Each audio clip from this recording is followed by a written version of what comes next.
नमस्कार दोस्तों, प्रकाश education hub के यूट्यूब चैनल के ऊपर मैं शक्ति सिंह शेखावत आपका हार्दिक स्वागत करता हूं। करंट अफेयर के इस सेशन में हम देखेंगे आज के करंट अफेयर के प्रमुख क्वेश्चन। तो बने रहिए वीडियो मेरे साथ अंत तक। चलो बढ़ते हैं पहले क्वेश्चन की तरफ।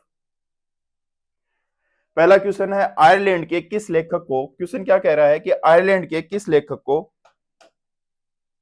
उनके उपन्यास प्रोफेट सॉन्ग, उपन्यास का नाम है ये प्रोफेट सॉन्ग, के लिए लंदन के अंदर आयोजित एक कार्यक्रम में बुकर पुरस्कार, वेरी इंपॉर्टेंट है, नोट कर लेना, इसको छाप लेना। पुरस्कार का नाम क्या हो गया? बुकर पुरस्कार है, वेरी इंपॉर्टेंट है। कब का होगा? 2023 का होगा। किसे सम्मानित किया गया है? तो इसका नाम क्या होगा? Paul lynch. इसका आंसर क्या होगा क्वेश्चन का? पॉल लिंच होगा। ठीक है, किसकी? आयरलैंड के लेखक हैं। कहाँ के? आयरलैंड के। उनकी रचना का नाम क्या है? तो प्रोफेट सॉन्ग है। अच्छा, ये जो बुकर पुरस्कार है कौन से क्षेत्र में दिया जाता है? साहित्य, लिटरेचर के फील्ड के अंदर ये पुरस्कार दिया जाता है, साहित्य क्षेत्र में दिया जाता है, बुकर पुरस्कार दिया जाता है। जो पुस्तक है उसका नाम क्या है? प्रोफेट सॉन्ग है। 2023 के लिए किसे दिया गया है? तो पॉल लिंच को ये दिया गया है। कहाँ के रहने वाले हैं? आयरलैंड के रहने वाले हैं। और अगर जब बात हो रही है आयरलैंड की, तो अगर आपसे कोई पूछ ले कि आयरलैंड की कैपिटल क्या है, तो आयरलैंड की राजधानी का नाम क्या है? डबलिन है। आयरलैंड की राजधानी कौन सी है? डबलिन है। ठीक है, बुकर पुरस्कार की बात कर रहे हैं, 2023 की बात कर रहे हैं। ठीक है, किसे मिला है? पॉल लिंच को मिला है। लेकिन आपको ध्यान रखना है कि अगर इंटरनेशनल, अंतरराष्ट्रीय बुकर पुरस्कार, अगर अंतरराष्ट्रीय बुकर पुरस्कार 2023 के बारे में आपको पूछ लिया जाए, अंतरराष्ट्रीय बुकर पुरस्कार 2023, ये कौन सा पुरस्कार है? बुकर पुरस्कार है। और इसमें कौन सा लग गया है? अंतरराष्ट्रीय बुकर पुरस्कार 2023। अगर इसकी बात करी जाए तो इसको किसका दिया गया है? तो इसके लिए नाम होगा जॉन गोस्पिरोदो। इसका नाम क्या होगा? जॉन गोस्पिरोदो। कहां के रहने वाले हैं? बुल्गारिया के रहने वाले हैं। ठीक है, कहां के रहने वाले हैं? बुल्गारिया के रहने वाले हैं। इनकी रचना का नाम क्या होगा? तो इनकी जो करती है उसका नाम क्या होगा? इनकी रचना का नाम क्या होगा? तो टाइम सेल्टर है। इसकी बुक का नाम क्या होगा? टाइम सेल्टर है। ठीक है, टाइम सेल्टर इनकी रचना का नाम। अगर इसका पूछे कि अंग्रेजी अनुवाद किसने किया था, अगर आपसे पूछ लिया जाए कि इसका अंग्रेजी अनुवाद किसने किया था, तो इसका अंग्रेजी अनुवाद की अपन बात करें तो इसका अंग्रेजी अनुवाद किया था एंजेला रोडेल ने किया था। इसका अंग्रेजी अनुवाद किसने किया था? एंजेला रोडेल ने इसका क्या किया है? अंग्रेजी अनुवाद किया है। ठीक है, मैं आपको दोबारा बता देता हूँ बात किसकी हो रही है। बुकर पुरस्कार 2023 की। कहाँ के रहने वाले हैं? आयरलैंड के रहने वाले हैं। बुक का नाम क्या होगा? प्रोफेट सॉन्ग होगा। किसने दिया है? तो पॉल लिंच को मिला है। अगर इंटरनेशनल बुकर पुरस्कार, वही कौन सा? 2023 की बात हो रही है, तो किसको? जॉन गॉस्परो को मिला है। ठीक है, कहाँ के रहने वाले हैं? बुल्गारिया के रहने वाले हैं। उनकी रचना का नाम क्या होगा? Time shelter. इसका अंग्रेजी अनुवाद किसने किया था? एंजेला रोडेल ने किया है। ठीक, अगर वहीं आपको पूछ लिया जाए कि 2022 का अंतरराष्ट्रीय बुकर पुरस्कार किसे मिला, तो ये गीतांजलि श्री को मिला है। गीतांजलि श्री को मिला। अच्छा, इनकी बुक का नाम क्या होगा? तो इनकी बुक का नाम क्या होगा?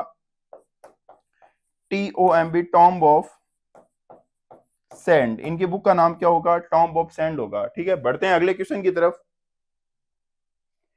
आईपीएल टीम गुजरात टाइटंस ने किसे अपना नया कप्तान चुना है? ठीक है, बात किसकी हो रही है? आईपीएल की हो रही है। और कौन से? गुजरात टाइटंस ने अपना जो कैप्टन है वो क्या कर लिया है? चेंज कर लिया है। तो इस क्वेश्चन का आंसर क्या होगा? शुभम गिल होगा। इस क्वेश्चन का आंसर क्या होगा?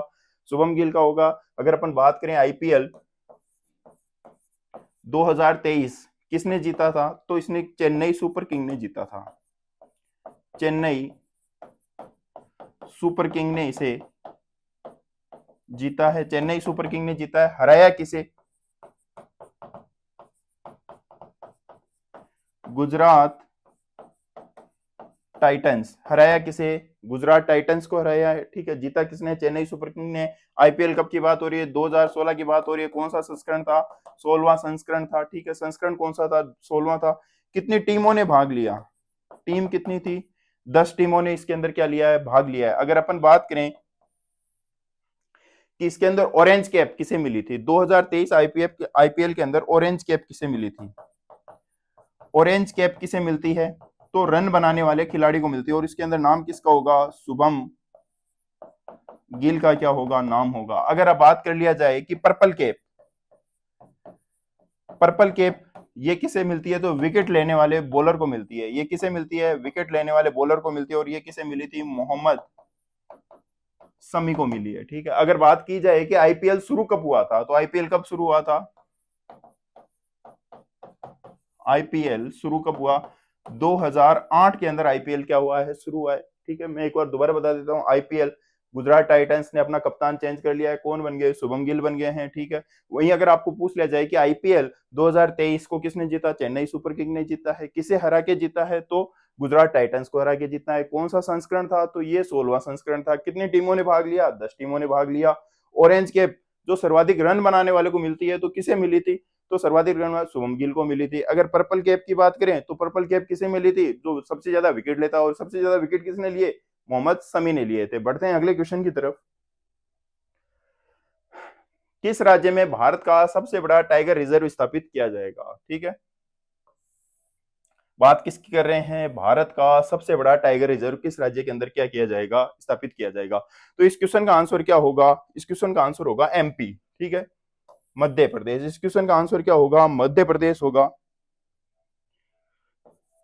वीरांगना दुर्गावती टाइगर रिजर्व। इस टाइगर रिजर्व का नाम क्या होगा? वीरांगना दुर्गावती टाइगर रिजर्व नाम होगा। ठीक है, कहां पे स्थापित किया जाएगा? एमपी के अंदर स्थापित किया जाएगा। अच्छा, एमपी के अंदर पहले भी कोई टाइगर रिजर्व चल रहे हैं? तो बिल्कुल। अगर पूछ लिया जाए कि टाइगर स्टेट किसे कहते हैं? टाइगर स्टेट किसे कहते हैं? एमपी को कहते हैं। ठीक है, अगर आपसे पूछ लिया जाए कि टाइगर डे, टाइगर दिवस कब मनाते हैं? तो टाइगर दिवस कब मनाते हैं? 29 जुलाई को मनाते हैं। टाइगर दिवस कब मनाते हैं? 29 जुलाई को मनाते हैं। टाइगर दिवस कब मनाते हैं? 29 जुलाई को मनाते हैं। अगर पूछे कि प्रोजेक्ट टाइगर कब शुरू हुआ?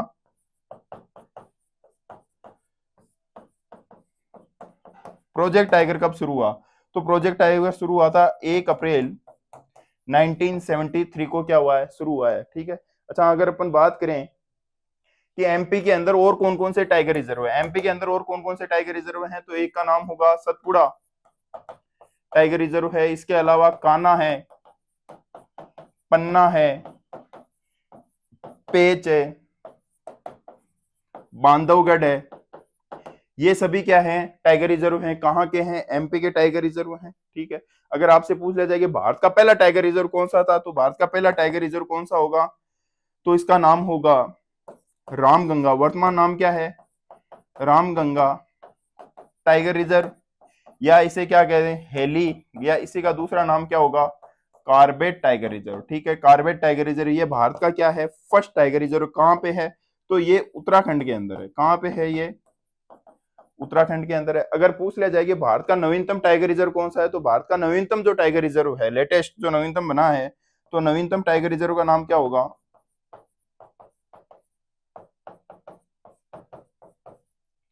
नवीनतम टाइगर 54वां है। ठीक है, और इसका नाम क्या होगा? धौलपुर करौली।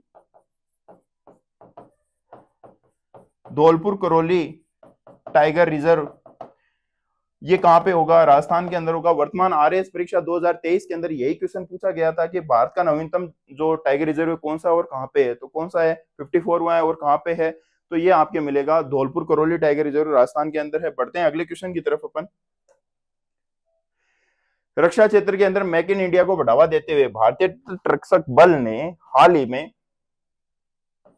और नौसेना ने, ठीक है, जो परिवहन विमान खरीदेगी, इसका निर्माण किसके द्वारा किया जाएगा? ठीक है, इसका निर्माण किसके द्वारा किया जाएगा? तो इसका निर्माण किया जाएगा डीआरडीओ के द्वारा। इस क्वेश्चन का आंसर क्या होगा? डीआरडीओ होगा। इस क्वेश्चन का आंसर क्या होगा? डीआरडीओ होगा। ठीक है, अपन ने कल ही क्वेश्चन के अंदर बात करी थी डीआरडीओ की स्थापना कब हुई है? 1958 के अंदर इसकी क्या हुई है? स्थापना हुई है। ठीक है, इसके जो हेड हैं, प्रमुख हैं, इसके प्रमुख जी एस रेड्डी हैं। ठीक है, इसके प्रमुख कौन है? इसका मुख्यालय कहाँ पे? हेडक्वार्टर कहाँ पे है? इसका मुख्यालय कहाँ पे है? नई दिल्ली के अंदर है। इसका मुख्यालय आपको कहाँ मिलेगा? नई दिल्ली के अंदर मिलेगा। ठीक है, डीआरडीओ, कल मैंने टैगलाइन बताई थी, बलस्य मूलम विज्ञानम। इसकी टैगलाइन क्या है?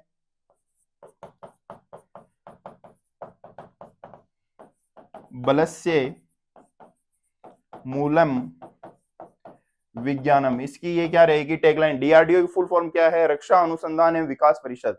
डीआरडीओ की फुल फॉर्म क्या है, रक्षा अनुसंधान एवं विकास परिषद, इसकी क्या रहेगी फुल फॉर्म रहेगी। बढ़ते हैं अगले क्वेश्चन की तरफ। भारत के विदेश मंत्रालय द्वारा रॉबर्ट सेटकिटोंग को किस देश का उच्चायुक्त नियुक्त किया गया है। ठीक है, अगर आपको पूछ लिया जाए कि भारत के विदेश मंत्रालय द्वारा हाल ही के अंदर किस रॉबर्ट सेटकिटोंग को किस देश का उच्चायुक्त नियुक्त किया, इस क्वेश्चन का आंसर क्या होगा, मोजाम्बिक होगा। इस क्वेश्चन का आंसर क्या हो जाएगा, मोजाम्बिक हो जाएगा। लेकिन अगर अपन ने कल ही पढ़ा था, पनामा वाला पढ़ा था पनामा में अपन ने क्या किया, उच्चायुक्त किया है, और उस उच्चायुक्त का नाम क्या था, समित नाम था, समित सेठ ही नाम था उसका। ठीक है, और ये जो वित्त मंत्रालय द्वारा रॉबर्ट को इसको कहाँ का नियुक्त किया गया है, मोजाम्बिक का क्या किया गया है, नियुक्त किया गया है। मोजाम्बिक अफ्रीका के पास में एक छोटा सा देश है, ठीक है, समुद्र के अंदर, हिंद महासागर के अंदर। अगले क्वेश्चन की तरफ बढ़ते हैं। केंद्रीय पेट्रोलियम और प्राकृतिक गैस मंत्री, सबसे पहले तो क्वेश्चन यही हो जाता है कि केंद्रीय प्राकृतिक एवं पेट्रोलियम मंत्री कौन है, तो उस मंत्री का नाम क्या होगा, हरदीप सिंह पुरी। इस क्वेश्चन का आंसर क्या हो जाएगा, हरदीप सिंह पुरी हो जाएगा। क्वेश्चन का आंसर तो नहीं होगा, सॉरी, पेट्रोलियम एवं प्राकृतिक गैस मंत्री का नाम क्या हो जाएगा, हरदीप सिंह पुरी हो जाएगा। ठीक है, और इन्होंने पहला फ्लोटिंग सीएनजी स्टेशन कहां स्थापित हुआ, तो इस क्वेश्चन का आंसर क्या हो जाएगा, कोचीन के अंदर हो जाएगा। कोचीन कहां पे है, तो केरल के अंदर है। ठीक है, कोचीन कहां पे है, केरल के अंदर है। ये कहां पे है, केरल के अंदर है। ठीक है, अगर आपको पता हो, एक होता है एलपीजी और एक होता है सीएनजी। अभी इस क्वेश्चन के अंदर आया है सीएनजी। एलपीजी और सीएनजी के अंदर क्या डिफरेंस होता है, ये भी एग्जाम के अंदर पूछा जाता है कि एलपीजी और सीएनजी, पहली बात तो इसकी फुल फॉर्म क्या है। ठीक है, तो इसकी फुल फॉर्म है लिक्विड पेट्रोलियम गैस। इसकी फुल फॉर्म क्या है, लिक्विड पेट्रोलियम गैस है। इसके जो प्रमुख घटक होते हैं वो क्या होते हैं, ब्यूटेन और क्या होता है, प्रोपेन होता है। इसके जो मेन घटक होते हैं वो क्या होते हैं, ब्यूटेन और अगर सीएनजी की बात करें तो इसका फुल फॉर्म होगी कंप्रेस्ड नेचुरल गैस, और इसका प्रमुख घटक क्या होता है, मीथेन होता है। इसका प्रमुख घटक क्या होता है, मीथेन होता है। इसका प्रमुख घटक क्या होता है, मीथेन होता है। अच्छा, सीएनजी और एलपीजी के अंदर प्रमुख जो डिफरेंस होता है वो क्या होता है, तो सीएनजी अगर आपको पता हो तो एलपीजी को किससे प्राप्त करते हैं, क्रूड ऑयल से प्राप्त करते हैं। क्रूड ऑयल को अपन सबसे पहले रिफाइनरी के अंदर लेके जाते हैं, वहां पे इससे अलग अलग चीजें रिफाइन होकर मिलती है, उनमें एक बाई प्रोडक्ट के रूप में अपने को क्या मिलता है, एलपीजी मिलता है। ठीक है, सीएनजी डायरेक्ट तेल के कुओं से क्या की जाती है, प्राप्त की जाती है। सीएनजी किससे प्राप्त की जाती है, डायरेक्ट तेल के कुओं से क्या की जाती है, प्राप्त की जाती है। सीएनजी किससे प्राप्त की जाती है, डायरेक्ट तेल के कुओं से प्राप्त की जाती है। ठीक है, अच्छा, केंद्रीय पेट्रोलियम और प्राकृतिक गैस मंत्रालय एक बार दोबारा अपन देख लेते हैं। ठीक है, कि मंत्री हरदीप सिंह पुरी है, एग्जाम में क्वेश्चन पूछ सकता है, केंद्रीय पेट्रोलियम और प्राकृतिक गैस मंत्री कौन है, हरदीप सिंह पुरी है। गेल के फ्लोटिंग सीएनजी और मोबाइल रिफ्यूलिंग यूनिट स्टेशन का शुभारंभ कहां पे किया है, तो इसका क्वेश्चन का आंसर क्या हो जाएगा, कोचीन, सॉरी माफ कीजिएगा, कोचीन नहीं होगा। इस क्वेश्चन का आंसर क्या हो जाएगा, वाराणसी हो जाएगा। इस क्वेश्चन का आंसर क्या हो जाएगा, वाराणसी हो जाएगा। अगर एलपीजी और सीएनजी पूछे तो एलपीजी का प्रमुख घटक क्या है, ब्यूटेन और प्रोपेन है। सीएनजी का प्रमुख घटक क्या है, मीथेन है। सीएनजी और मीथेन आप समझ गए होंगे। अपन आगे बढ़ते हैं अगले क्वेश्चन की तरफ।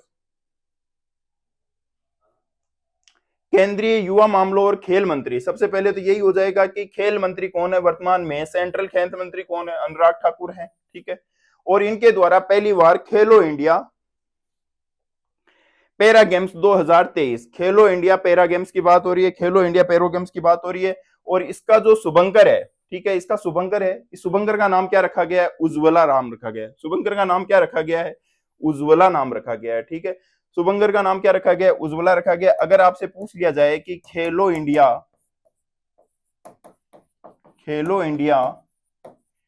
यूथ गेम्स, खेलो इंडिया यूथ गेम्स, इसकी शुरुआत कहां पर हुई है, तो इसकी शुरुआत यूपी के अंदर हुई थी। खेलो इंडिया यूथ गेम्स कहां पे शुरू हुए थे, यूपी के अंदर हुए थे। अभी 2023 की बात कब की कर रहे हैं, 2023 की बात कर रहे हैं। ठीक है, अगर आपके अंदर क्वेश्चन के अंदर ये पूछ लिया जाए कि इसके अंदर पहला स्थान किसे मिला था, तो इसके अंदर पहला स्थान मिला था, फर्स्ट स्थान मिला था महाराष्ट्र को। सेकंड स्थान की अगर अपन बात करें कि इस खेल के अंदर सेकंड स्थान किसे मिला था, सेकंड स्थान मिला था हरियाणा को मिला है। सेकंड स्थान किसे मिला है, हरियाणा को मिला है। और थर्ड स्थान की अपन बात करें तो थर्ड स्थान किसे मिला है, तो थर्ड स्थान मिला है गुजरात को। थर्ड स्थान किसे मिला है, गुजरात को मिला है। ठीक है, अगर एग्जाम के अंदर क्वेश्चन पूछ लिया जाए कि खेलो India para games, para games यानी दिव्यांग खिलाड़ियों के लिए होते हैं, 2023 इसका लोगो क्या होगा, उज्ज्वला होगा। खेलो इंडिया यूथ गेम्स 2023 आयोजन कहां पे हुआ, यूपी के अंदर इसका क्या हुआ था, आयोजन हुआ था। इसके अंदर पहला स्थान किसने लिया था, पहला स्थान इसने लिया था महाराष्ट्र ने, सेकंड स्थान हरियाणा ने, थर्ड स्थान आपका किसने लिया है, गुजरात ने लिया थर्ड स्थान। अच्छा सॉरी, इसका भी गुजरात नहीं होगा, माफी चाहता हूं,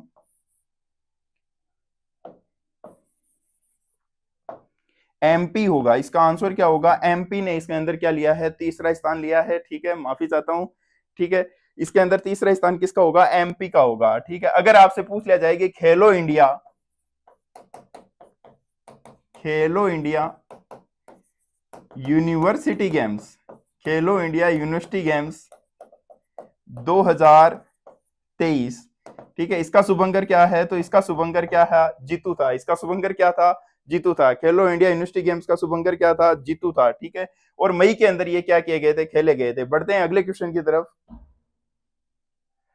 किस देश ने 1 दिसंबर से भारत और चीन के नागरिकों के लिए, ठीक है, बात हो रही है किस देश की, कि जिसने 1 दिसंबर से भारत और चीन के नागरिकों के लिए 30 दिन तक वीजा फ्री क्या रखी गई है, एंट्री रखी गई है। ठीक है, इस क्वेश्चन का आंसर क्या होगा, मलेशिया होगा। इस क्वेश्चन का आंसर क्या होगा, मलेशिया होगा। ठीक है, आप अगर मलेशिया जाना चाहते हो तो आप सीधा यहाँ से प्लेन में बैठिए और मलेशिया उतरिए, और मलेशिया जाने के बाद में आपको क्या मिलेगा, वीजा मिल जाएगा। आपको वहां पहुंचने के बाद में क्या मिलेगा, वीजा मिल जाएगा। अगर आप वीजा नहीं भी है तो आप वहां पे 1 महीने तक फ्री में घूम सकते हैं। ठीक है, आप 1 महीने तक क्या कर सकते हो, फ्री में घूम सकते हो। अच्छा, जो पासपोर्ट के लिए एक इंडेक्स होता है, उस इंडेक्स का नाम होता है हेनले इंडेक्स। इंडेक्स का नाम क्या है, हेनले इंडेक्स। वर्ष कौन सा होगा, 2023 होगा। वर्ष कौन सा होगा, 2023 होगा। अगर हेनले इंडेक्स की बात करें, 2023 की बात करें, तो इसमें पहला स्थान किसका होगा, तो पहला स्थान होगा सिंगापुर का। पहला स्थान किसका होगा, सिंगापुर का होगा। पहले इसके अंदर जापान का स्थान होता था पहले नंबर पे, और अभी वर्तमान में किसका स्थान है, तो सिंगापुर का स्थान है। ठीक है, अगर भारत के स्थान की बात की जाए, 80वां स्थान, 80वां स्थान किसका है, भारत का है। वेरी इंपॉर्टेंट है, एग्जाम के अंदर छपेगा, नोट कर लेना, वीआईपी, वेरी इंपॉर्टेंट क्वेश्चन है। हेनले इंडेक्स के अंदर पहला स्थान किसका है, सिंगापुर का है। भारत का स्थान कौन सा है, 80वां है। वर्ष कौन से की बात कर रहे हैं, 2023 की अपन क्या कर रहे हैं, बात कर रहे हैं। ठीक है, बढ़ते हैं अपन अगले क्वेश्चन की तरफ। संविधान दिवस के ऊपर सुप्रीम कोर्ट परिसर कहां पे बात हो रही है, ठीक है, एक तो बात हो रही है सुप्रीम कोर्ट परिसर, ठीक है, 7 फीट से अधिक ऊंची। ठीक है, भारतीय संविधान के वास्तुकार B.R. अम्बेडकर की एक मूर्ति का अनावरण किया गया है। वेरी इंपॉर्टेंट क्वेश्चन है, वीआईपी लगा लेना। ठीक है, संविधान दिवस कब मनाया जाता है, तो संविधान दिवस मनाया जाता है आपके 26 नवंबर को मनाया जाता है प्रतिवर्ष। ठीक है, और कोर्ट, सुप्रीम कोर्ट के कोर्ट परिसर के भीतर किसकी मूर्ति का, B.R. अम्बेडकर की मूर्ति का अनावरण किसने किया था, द्रौपदी मुर्मू ने किया है। ठीक है, द्रौपदी मुर्मू ने इसका क्या किया है, अनावरण किया है। द्रौपदी मुर्मू अपने क्या है, राष्ट्रपति है, फर्स्ट दलित महिला राष्ट्रपति हैं। कौन सी जनजाति से संबंध रखती है, तो ये कौन सी जनजाति से संबंध रखती है, संथाल जनजाति से संबंध रखती है। संथाल जनजाति से ये क्या रखती है, संबंध रखती है। अगर अपन B.R. अम्बेडकर की बात करें तो B.R. अम्बेडकर है, भीमराव अम्बेडकर। ठीक है, इन्होंने बहिष्कृत हितकारिणी सभा की स्थापना करी थी, बहिष्कृत हितकारिणी सभा की स्थापना की। ठीक है, बहिष्कृत हितकारिणी सभा की स्थापना किसने करी थी, डॉक्टर B.R. अम्बेडकर ने की थी। अगर आपसे पूछ लिया जाए कि मूक नायक, मूक नायक पुस्तक के लेखक कौन है, मूक नायक पुस्तक के लेखक कौन है, तो उसका आंसर भी क्या होगा, भीमराव अंबेडकर होगा। ठीक है, अगर आपसे पूछ लिया जाए कि प्रारूप समिति, प्रारूप समिति, प्रारूप समिति का दूसरा नाम क्या है, पांडुलेखन समिति, पांडुलेखन समिति, या इसी का नाम क्या हो जाएगा, ड्राफ्ट कमेटी। ड्राफ्ट कमेटी के प्रमुख कौन थे, तो इसके प्रमुख भी कौन थे, अंबेडकर थे। ठीक है, इसके प्रमुख भी कौन थे, अंबेडकर जी ही थे। ठीक है, दोबारा एक बार क्वेश्चन की तरफ देख लेते हैं। संविधान दिवस, संविधान दिवस कब मनाते हैं, 26 नवंबर को प्रतिवर्ष मनाते हैं। ठीक है, किसके द्वारा, सुप्रीम कोर्ट परिसर के भीतर किसके द्वारा बी आर अम्बेडकर की एक मूर्ति का अनावरण किया गया था। राष्ट्रपति महामहिम राष्ट्रपति है, उनके द्वारा द्रौपदी मुर्मू जी के द्वारा ये क्या किया गया, अनावरण किया गया था। जो राष्ट्रपति है ये पहली दलित महिला राष्ट्रपति है। अगर आपसे पूछ लिया जाए भारत की पहली महिला राष्ट्रपति कौन है, तो फिर इसका आंसर क्या हो जाएगा, महामहिम आपके प्रतिभा देवी सिंह जी पाटिल हो जाएगा। अगर आपसे दलित पूछा जाए और भारत की पहली महिला राष्ट्रपति पूछा जाए तो इसका कौन सा आंसर हो जाएगा, द्रौपदी मुर्मू हो जाएगा। कौन सी जनजाति से संबंध रखती है, संथाल जनजाति से संबंध रखती है। अगर भारत की पहली महिला राज्यपाल पूछ लिया जाए तो सरोजनी नायडू होगा, ठीक है, उसका आंसर क्या हो जाएगा, सरोजनी नायडू हो जाएगा, ठीक है। अगर अपन बात करें बी आर अम्बेडकर जी की, बहिष्कृत हितकारिणी सभा की इन्होंने क्या करी थी, स्थापना करी थी। मूक नायक इनकी क्या है, पुस्तक का नाम है। प्रारूप समिति पांडुलिखन या ड्राफ्टिंग कमेटी, जो संविधान सभा की कमेटियां बनी थी उसके अंदर इसके ये क्या थे, हेड थे। बढ़ते हैं अगले क्वेश्चन की तरफ। हाल ही में भारत के द्वारा किसके साथ द्विपक्षीय फ्री ट्रेड एग्रीमेंट एफटीए का प्रस्ताव क्या किया गया है, ठीक है। इस क्वेश्चन का आंसर क्या होगा, सिंगापुर होगा। फ्री ट्रेड एग्रीमेंट है। फ्री ट्रेड एग्रीमेंट क्या होता है, वस्तुओं का और सेवाओं का व्यापार को बढ़ाने के लिए, ठीक है, जो आयात और निर्यात के अंदर जो रुकावटें आती हैं उनको कम करने के लिए, उनको दूर करने के लिए किया जाता है, ठीक है। फ्री ट्रेड एग्रीमेंट होता है। भारत ने अभी किसके साथ में किया है, सिंगापुर के साथ में किया है। इसके अलावा भी अपन बात करें, नेपाल के साथ में हो रखा है, भूटान के साथ में हो रखा है, थाईलैंड के साथ में हो रखा है, जापान के साथ में भी हो रहा है, और भी वेरियस कंट्री है जिसके साथ में भारत ने एफटीए कर रखा है, ठीक है। और अभी हाल ही में किसके साथ बात हो रही है, सिंगापुर के साथ बात हो रही है। बढ़ते हैं अगले क्वेश्चन की तरफ। केंद्र सरकार ने आयुष्मान भारत स्वास्थ्य एवं वेलनेस सेंटर का नाम बदलकर क्या कर दिया है, ठीक है। बात किसकी हो रही है, आयुष्मान भारत स्वास्थ्य एवं वेलनेस सेंटर की बात हो रही है, ठीक है। इसका नाम बदलकर क्या कर दिया है, तो आयुष्मान आरोग्य मंदिर, इसका नाम क्या हो गया है, आयुष्मान आरोग्य मंदिर हो गया। इसका नाम क्या हो गया है, आयुष्मान आरोग्य मंदिर हो गया है, ठीक है। इसके बाद में अपन बात करते हैं कि आयुष्मान भारत योजना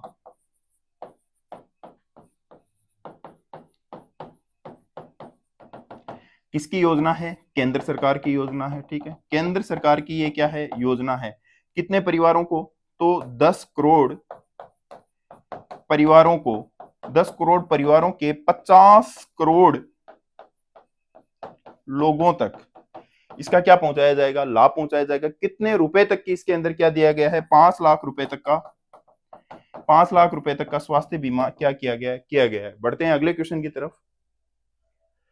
बैडमिंटन टूर्नामेंट चाइना मास्टर्स का खिताब किसके द्वारा जीता गया है। बैडमिंटन टूर्नामेंट है, बात किसकी हो रही है, चाइना मास्टर्स की हो रही है, ठीक है। नाम से ही पता चल रहा है चाइना मास्टर है, तो इसका जो आंसर होगा उसका नाम होगा लियांग वेई और केंग और वांगचेंग है, ठीक है। लियांग वेई, केंग और वांगचेंग इसका क्या होगा, आंसर होगा। अगर बात करते हैं सात्विक साईराज, एग्जाम के अंदर यह भी पूछा जाता है कि निम्न में से कौन से खिलाड़ी कौन से खेल से संबंध रखते हैं। सात्विक साईराज हो गया, चिराग शेट्टी हो गया, लक्ष्य सेन हो गया, ये सबके सब किस खेल से संबंध रखते हैं, तो ये सबके सब किस खेल से संबंध रखते हैं, बैडमिंटन से संबंध रखते हैं। ये सबके सब किस खेल से संबंध रखते हैं, बैडमिंटन से संबंध रखते हैं। बढ़ते हैं अगले क्वेश्चन की तरफ। दुनिया का 8वां अजूबा किसे घोषित किया गया है। दुनिया का कौन से अजूबे की बात हो रही है, 8वें अजूबे की बात हो रही है। 8वां अजूबा किसे घोषित किया गया है, अंकोर वाट मंदिर को क्या किया गया है, घोषित किया गया है। ये कौन सा अजूबा होगा, 8वां अजूबा होगा। ये कौन सा अजूबा होगा, 8वां अजूबा होगा। कौन सा मंदिर होगा, तो अंकोर वाट मंदिर है। ये कहां पे है, कंबोडिया के अंदर है। ये कहां पे है, कंबोडिया के अंदर है। ये कहां पे है, कंबोडिया के अंदर है। ये कहां पे है, कंबोडिया के अंदर है। कौन से भगवान को समर्पित है, विष्णु भगवान को ये क्या है, समर्पित है। अगर आपसे पूछ लिया जाए दुनिया का सबसे बड़ा हिंदू मंदिर विश्व के अंदर कौन सा है, तो यही होगा, ठीक है। इसके निर्माता की अगर बात करें, इसके निर्माता कौन है, सूर्यवर्मन। सूर्यवर्मन सेकंड इसके क्या है, निर्माता है। इसे किसके अंदर और शामिल किया गया है, तो यूनेस्को विश्व धरोहर सूची के अंदर, यूनेस्को विश्व धरोहर सूची के अंदर क्या किया गया है, शामिल किया गया। यूनेस्को विश्व धरोहर सूची के अंदर इसको क्या किया गया, शामिल किया गया। अगर आपसे पूछ लिया यूनेस्को का मुख्यालय कहाँ पे है, तो यूनेस्को का मुख्यालय कहाँ पे होगा, तो पेरिस के अंदर होगा। यूनेस्को का मुख्यालय कहाँ पे है, पेरिस फ्रांस के अंदर है। बढ़ते हैं अगले क्वेश्चन की तरफ। दुनिया की पहली एआई रोबोट, ठीक है, एआई रोबोट द्वारा गड्ढे ढूंढकर सड़क को ठीक करने के द्वारा किया जाएगा, यानी एआई के द्वारा। आर्टिफिशियल, एआई का पूरा नाम क्या है, आर्टिफिशियल इंटेलिजेंस, ठीक है। आर्टिफिशियल गड्ढे ढूंढकर सड़क को ठीक किया जाएगा। ये कहां पे किया गया है, ब्रिटेन के अंदर किया गया। ये कहां पे हुआ है, तो ब्रिटेन के अंदर हुआ है। अगर बात की जाएगी आर्टिफिशियल इंटेलिजेंस, एआई के द्वारा तैयार फोटो वीडियो में वाटरमार्क अनिवार्य करने